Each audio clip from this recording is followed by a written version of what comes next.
Narito po tayo sa Cavite Mini Zoo upang tuklasin ang iba't ibang uri ng hayop na nabubuhay sa isang maunlad na syudad tulad ng Cavite City.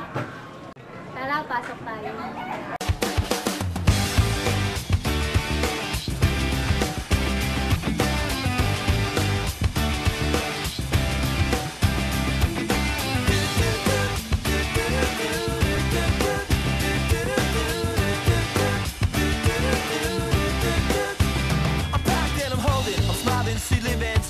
She lives for me, says she lives for me, ovation. Who won't motivation? She comes round and she goes down on me, and I'll make you smile like a drug for you. Dito na natin. May apat na station na nandiyo dyan. Para isang dog face water snake. Soft shell turtle. Tapos yan ganyan, yan ang red ear slider.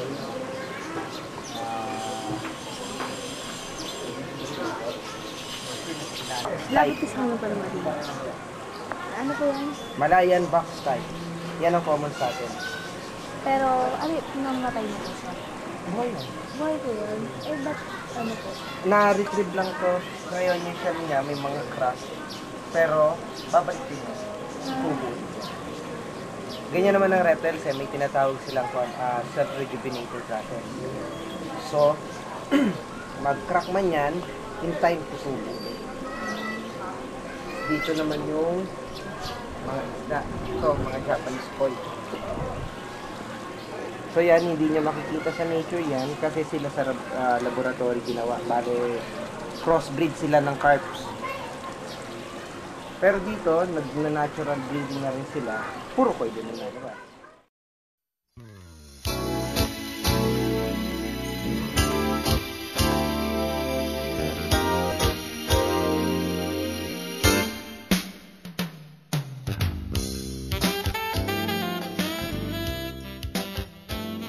Meron din sila ditong variety of chicken katulad ng Chinese chicken, Cochin Chinese chicken, Korean chicken, at ang variety of dove na spotted doves at ang Luzon BB Heart.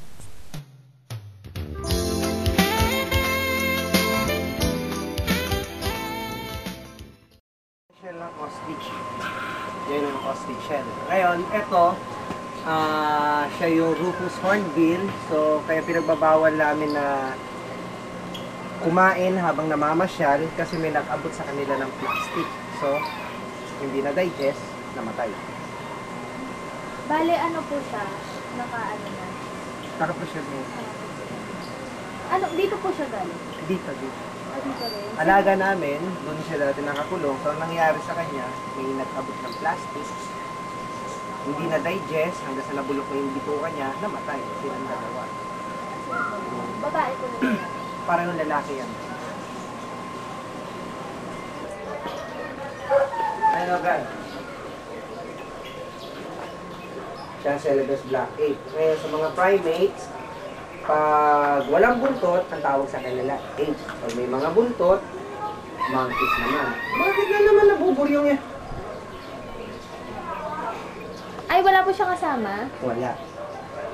Ano po siya, lalaki? Lalaki. Ano pong pangalan niya? Celebes Black 8, si Gargo. Yan yung kumagat sa kasama ko. Ay, nangangagat po siya. Dati kasi mabait yan. Ang problema, may mga taong pumapasyal, ginagalit, tutusok-tukin, nahampasin. Ang problema, hanggang sa na-develop yung ganun, akala niya lahat ng tao threat. Kasi dati, papasukin mo siya dyan, pwede mo linisin, kasama siya. Ngayon, hindi na pwede, papatayin ka na niya. Kasi, alam niya sa mga tao threat. So, maabutan mo siya ng pagkain.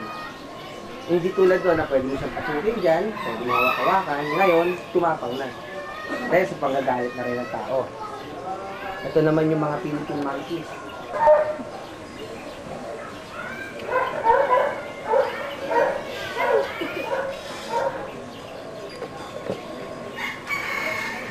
Ay, mag-isa rin po siya. Hindi muna namin binigyan ng partner kasi baka maging loko. Pero ito mabait. Oh, ano kinukut-kut mo ko?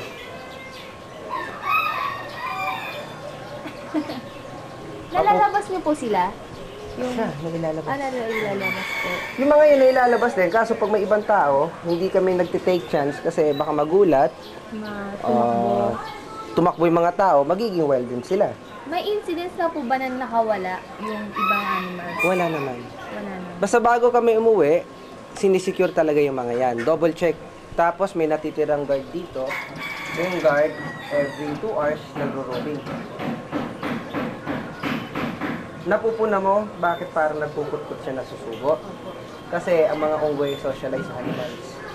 So, yan ang way nila para ipakita sa kasama nila na friendly sila. Kung baga sa tao, nag-a-appear, shake hands, beso-beso, group hug na ganyan. Sa kanila, ganyan.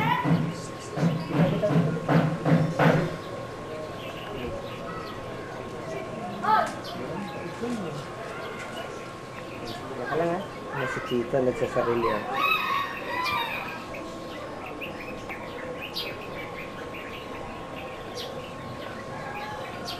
Ano po to, pinapabreed nyo?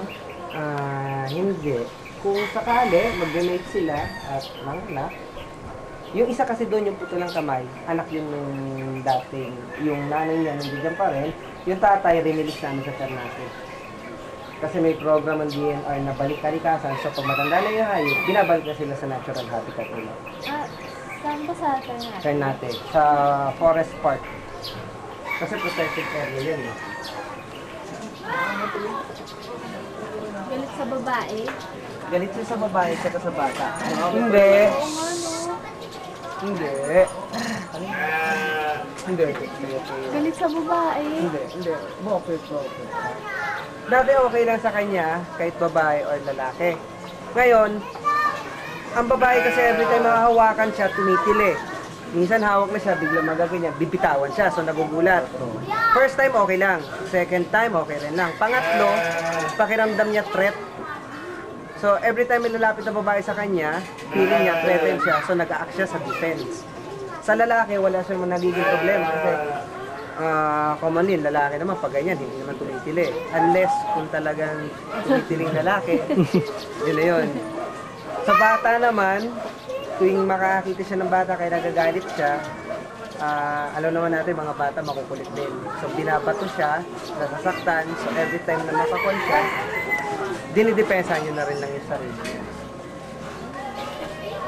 O diba? Kaya lang sinabi ko kahapon, ang tao nag-a-appear, beso-beso, group hug, sa kanila, get the way nila para ipakita na friendly sila dun sa uma-approach sa kanila.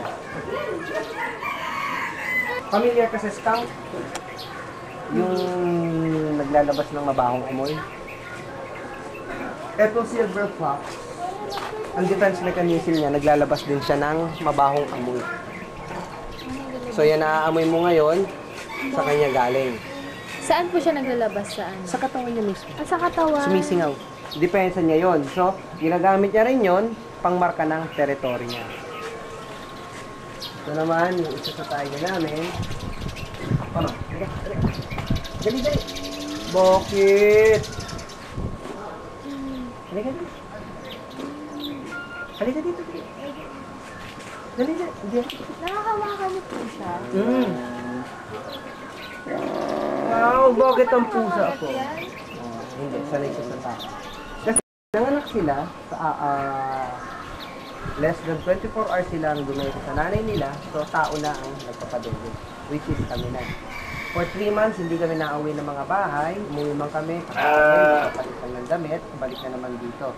For 3 months yun. Para ma-ensure lang yung survival nila, kasi isa sila sa endangered species, mga Bengal tigers. So makikita mo, kada stripes nila sa katawan, bukod sa ginagamit nila pang camouflage yan, kada stripes nila sa katawan, nag-act yan as sensor. Meron silang retinal refraction na 16 times kaysa sa mata ng tao. So, meaning, mas nakakita sila sa dilim. Yung whiskers naman nila, tulad din na sa pusa, actually pusa sila, lumaki lang. Yan yung nagsisend ng messages sa utak nila kung kakasya sila sa particular na lugar. So kung hindi sila kakasya doon, out yan.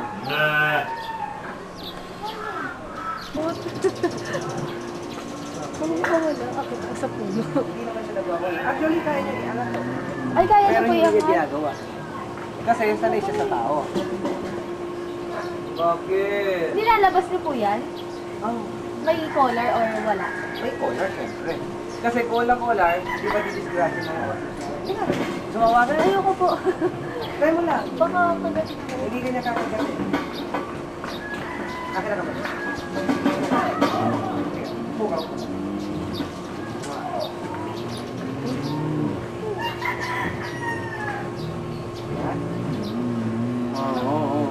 Bakit? Bakit? Pinakahawakan na lang tayo, ganyan. Ay, di po talaga nangangaga. Hindi. Sanay kasi nga sila sa tao. Tawa ka mo, paano mo video ka? Mamaya, yung sawa naman. Ito nga lang kaganda sa trabaho namin kasi hindi naman lahat ng tao nabibigyan ng chance na mag-alaga ng wildlife. So, very rewarding yan kasi imagine tiger makakawin na. Tapos masama ng tao. Magkakapatid po to. Magkakapatid sila. Pati po yung isa na nandun. Ngayon, mapupunan mo sa kanila, di ba? Oh. Mapupunan sa kanila, gumagano sila, di ba? Yun yung way para malaman mo na friendly sila. Ngayon, pag nag-snap ka na gano'n, at hindi sila sumagot, medyo pointed ang ears niya forward, ang mata niya medyo parang na greenish blue, huwag ka lalapit. Kasi ibig sabihin mo, may names na sila. So, delikado ba? Bakit? Ha? Bakit na?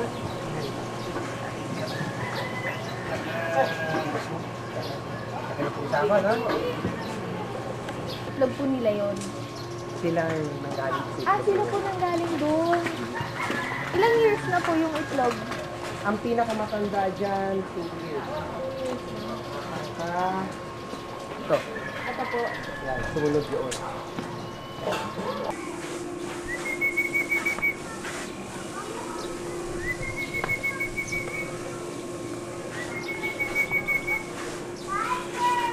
Ayan yung isang yan. Di ba yung sa dulong yun? Yung sumunod sa kanya. Sa gala lang yan. Ay, nanay. Sa ostrich, yung tuka niya, kuwan lang yan eh. Kumbaga, bearable yung tuka niya eh. Okay lang yun. Kahit matuka ka, hindi ka talaga masusugatan. Kasi wala silang ngipin. Ang lethal sa kanila, yung sipa. So, since wala silang air socket dun sa mga buto nila, diba yung legs nilang ganyan. Sa atin, pag tinamaan ka dito, sakit. Sa kanila, bali wala. Kasi wala sila yung bone marrow na nilalagyan mo yung air socket. So, pag sinipa ka nila, para ka pinalo ng baseball bat ni Mike Tyson. Ba't yung isa nakakulong? May diferensya siya sa paa. Kung mapupunan nyo, yung paa, nakabaluktot. Inverted yung paa. Ito na pala sa ilalim ko. Eto sandali. Para makita nyo yung paa. Inborn yun, ano? Kinorection na namin yan, bali wala. Hindi pwede operahan. Hindi, kasi buto yun.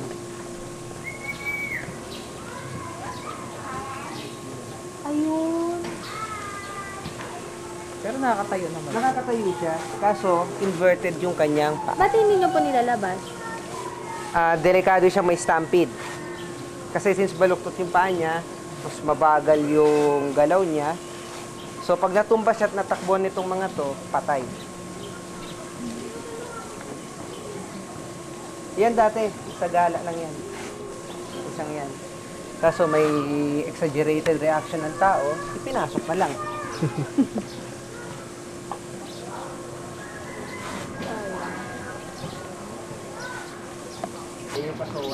Ang defense mechanism niyan, sipa din. Kaso, hindi tulad na sa ostrich. Ang ostrich, ang sipa niya frontal. Ang sipa naman ito sideways. Nakatira siya sa rainforest, kaya yung crown niya, ginagamit niya panghawi ng daanan.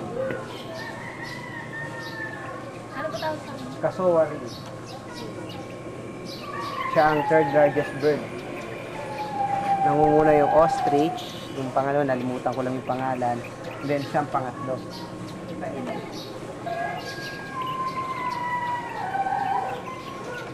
Yung lalaki niyan, nagta-tower ng 11 feet, yung babae naman 9 feet.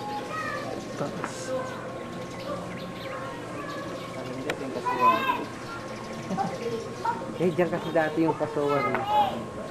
Ngayon, hindi na malinis, hindi linis ni Rosel yan. Kasi nanunugod. So, ipinalit muna yung tupa dito yung pasawar eh. Imagine ito, mabalik niya na tupa.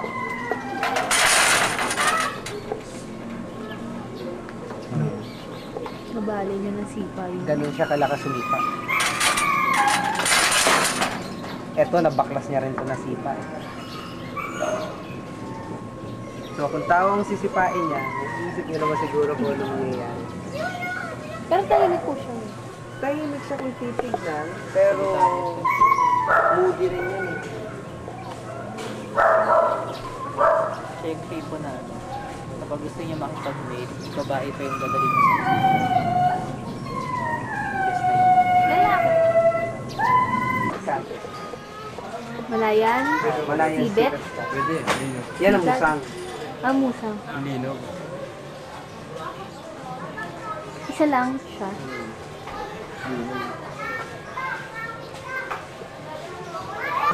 Mas malaki yun. Sa labas? Yan kasi Sila na pang ano, sibet ka. magkaibang- Magkaibang species yan.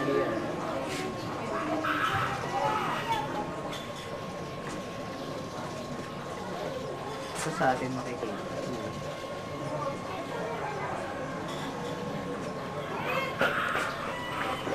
Baho.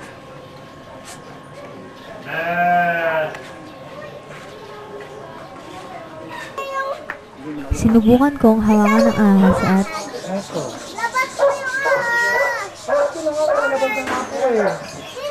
Alin? Ay, yung babae lang po ito. Pwede. Malaki. Hanggat yun, ang lugaw. Pwede mo siya, ha? Kuya, wala na yan.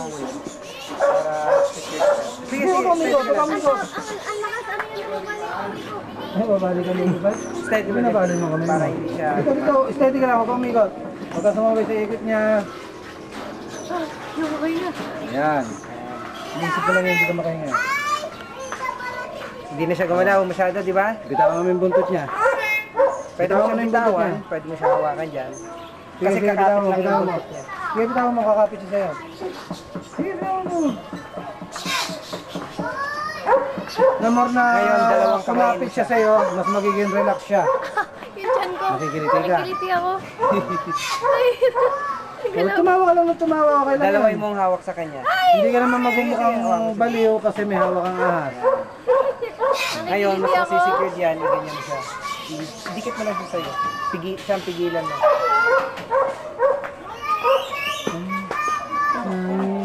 Ikaw, hawak ka ulit. Ayun, ikaw. Ayoko, kuya. Sinabi ko nga ayaw mo. Hindi, kapit niya lang yan. Tapos yan, titigil na yan. Neng, huwag mo muna hawak. Apat. Uy, in fairness ha.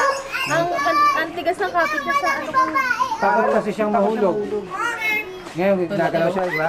Pagpapalipat-lipat mo lang, gano'n. Parang pakiramdam niya na alis siya sa lugar, pero sa lugar lang siya. Pag ganun mo lang yung kamay mo. Lulukoy mo lang siya. Abo, imili ko mo siya. Hindi po abot. Parang hindi abo. Yung kamaiging sa kamay ko po. Ganun lang. Ayoko na nga.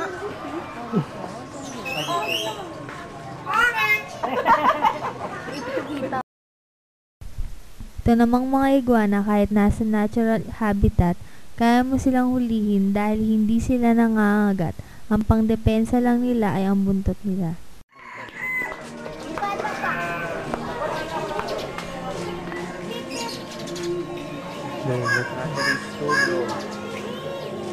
Sira ang baterya niya.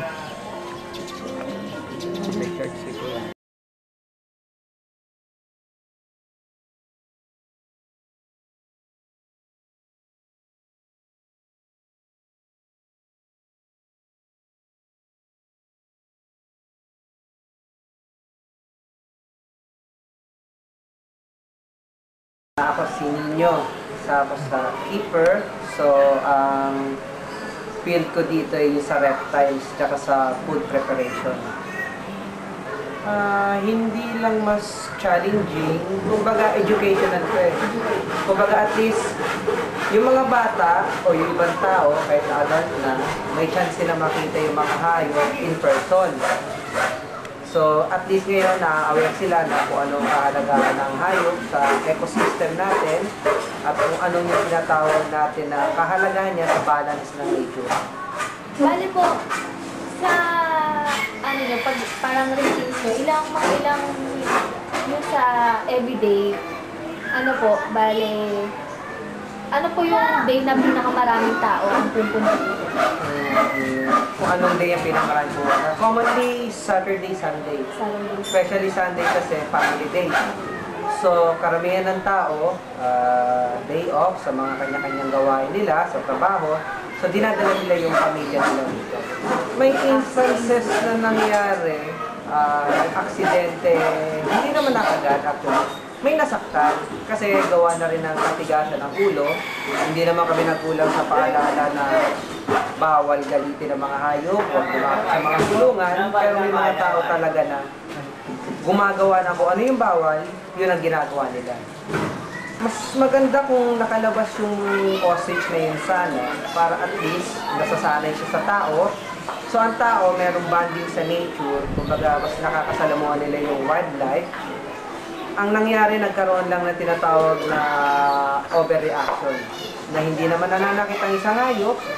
So kinakatakutan, ginagalit nila, kaya in defense, syempre nasaktan, kahit na sino nila lang naman pag nasaktan, nagagalit din, pinagtatanggol nila sa sarili nila.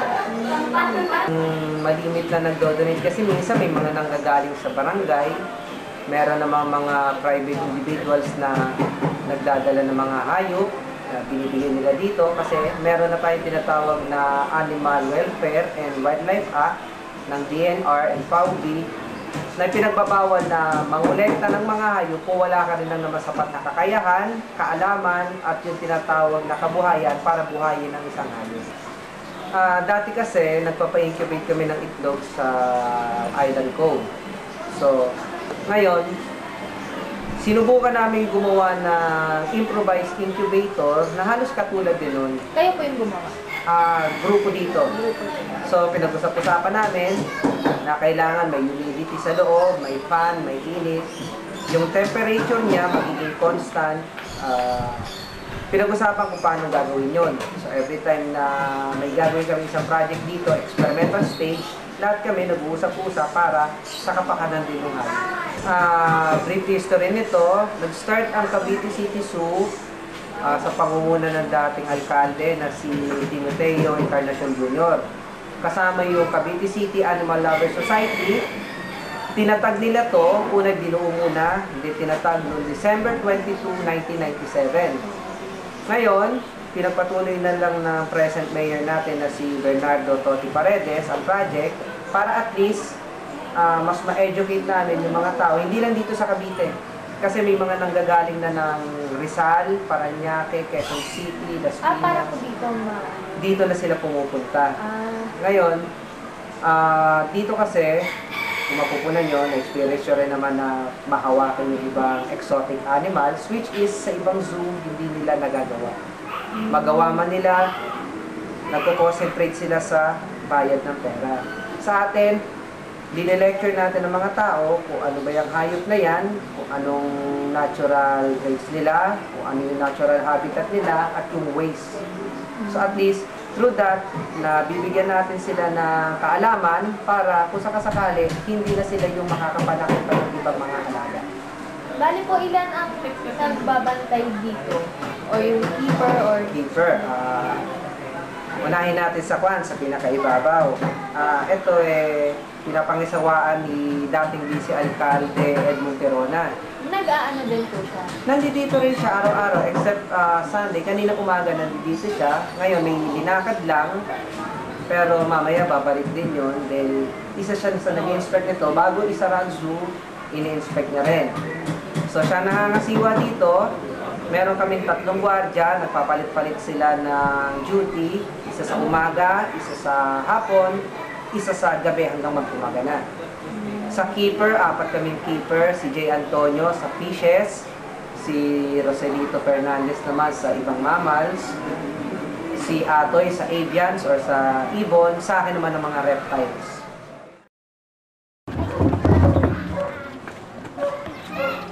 Scorpion? Yan ang alaga ko.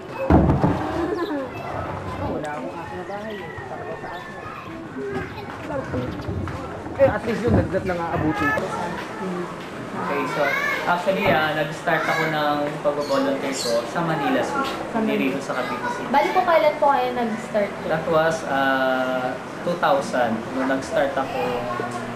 2000 po pala. Nung nag-start ako doon sa... Bali po bumabiyahe pa po kayo? Bumabiyahe ako. Ang volunteerism namin doon is every Saturday.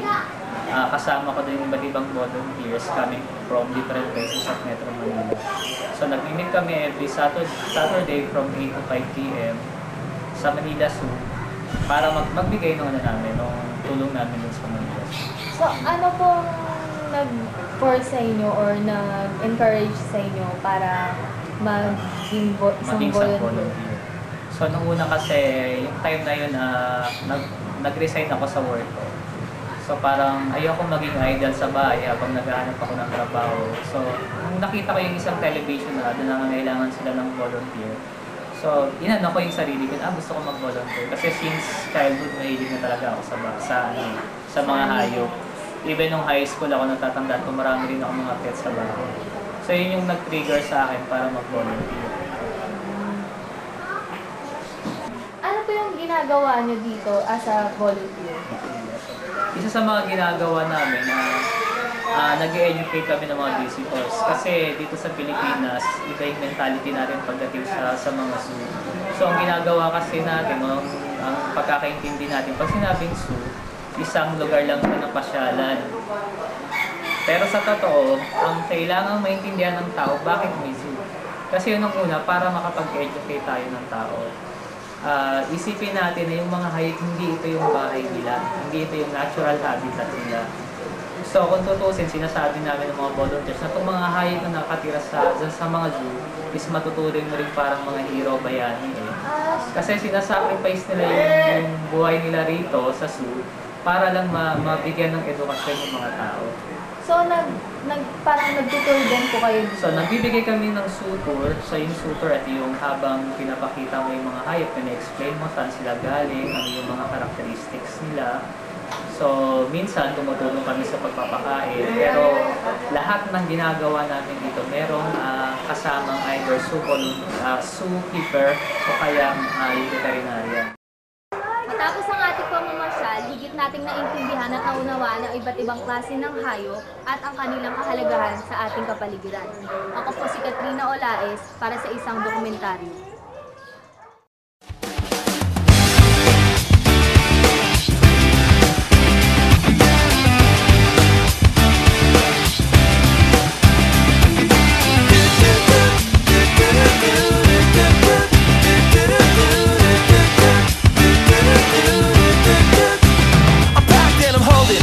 She live and she go then she lives for me.